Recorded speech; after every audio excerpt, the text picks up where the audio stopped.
What is arthritis?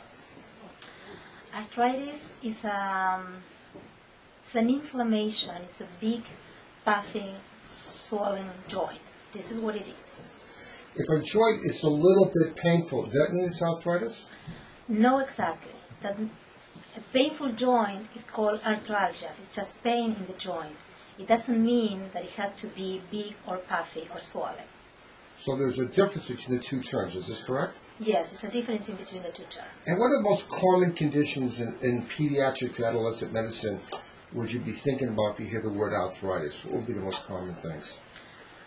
If I wanna describe what is the most common cause of arthritis in a group of kids or in a group of teenagers, it's gonna be probably secondary to an infection. That will be the most common cause of arthritis. Well, and one particular one we always worry about, maybe it's not as common as strep infection sometimes, if poorly treated or maybe being treated correctly can sometimes cause joint. Yes, definitely. And one of them is called rheumatic fever. Are we seeing that too much today or a lot less today? We don't see rheumatic fever too much anymore. Although I practice in Brooklyn, and Brooklyn is the highest place of incidence of rheumatic fever in the whole country. Is there a reason for that? I have my thoughts about what's the reason for that, and eventually people who works in epidemiology also have theories about why Brooklyn is the most common place. There is a big group of Orthodox Jewish in Brooklyn, and we think definitely that there is something genetic in the background in this group of population that are more susceptible to respond aggressively to the strep. That will be one of the reasons for. Could also be that sometimes it's unrecognized.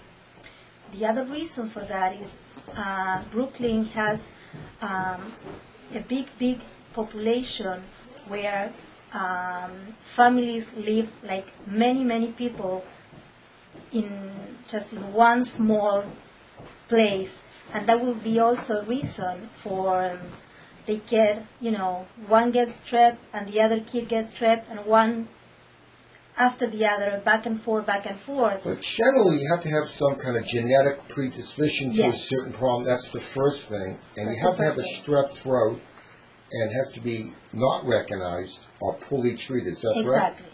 That's correct. And the drug of choice for strep throat still is penicillin. Is that correct? It's still penicillin. Maybe yes. first generation cephalosporin. Even after all these years, the strep is still sensible to to this medication. If a kid is not allergic to penicillin, you shouldn't be using these second, third generation cephalosporin, and certainly not macrolide, which are like this Zithromax. They should be a primary drug. And there was a study a couple of years ago that said that Zithromax was as much as 48% resistant against strep. It was reported in New England Journal of Medicine. It's not a throwaway journal. So we should go back to our basics and probably use penicillin as our drug of choice. The only good reason to do not use penicillin in kids with strep infections is if we have a proven allergy to penicillin. Otherwise, we shouldn't really change anything else. Penicillin for the treatment of the strep infection, and even for the treatment and prophylaxis after an episode of rheumatic fever, is still penicillin for everybody. So good old $10 penicillin is much more effective than $200 new type of drugs. Yes, is that correct? That's correct. And all the insurance companies will love to hear you say that. Is that correct? Maybe not the drug companies, but the insurance companies. Well, yeah, and it's definitely not proven that any other antibiotic like amoxicillin even is the correct choice. Penicillin is still the right choice. Oh, I love what you say. I could use a lot of it. I write for penicillin, and sometimes drugstores said they don't have it in stock anymore. Why? Yes, and the suspension is still hard to get in some pharmacies. For prophylaxis, definitely nothing else besides erythromycin and penicillin is being proven that is effective. Well, getting on with arthritis is sometimes you have to differentiate an infection to a joint from an actual, some kind of disease causing it. So you have to be very careful. And you look at the joint, what would we look at? Do you think it's an infection and not maybe some kind of disease that led to arthritis? What would be the main thing? So, as a rheumatologist, I always come and I be involved in a patient. Probably after a while, the patient is already Been sick. worked out. Yes, but if exactly. you saw the kid that day, that I minute, see a kid for the first time, and with a history of fever, with a history of just one joint involved, and the joint being very, very painful, and maybe hot, or maybe warm, or maybe a little bit red, I will be concerned first. Main diagnosis, infection in the joint. And that will be my first priority, to make sure that there is no infection in the joint at that time. And also, what joints get involved tell you what diseases. If you were thinking rheumatic fever, how would that present in joints? Okay. One joint, many joints? Rheumatic fever is a category of what we call reactive arthritis. The reactive arthritis are arthritis that are coming secondary to an infection. It doesn't mean that you have the infection in the joint. It means that your body is making a lot of noise after an infection, and many joints can be involved. The more common ones are normally ankles and knees. Sometimes in rheumatic fever you can have the wrist or the elbows, but not really common. And they change a lot too? In rheumatic fever there is one characteristic presentation. The joint involvement is moving from one to the other, and when it's leaving from one joint, it doesn't leave you any residual. So it reminds me of a woman. Can't make up your mind where to go. Is that correct? Say it again? It's like a woman doesn't know exactly where to go. See? Well, yeah, you can say that. I'm just joking.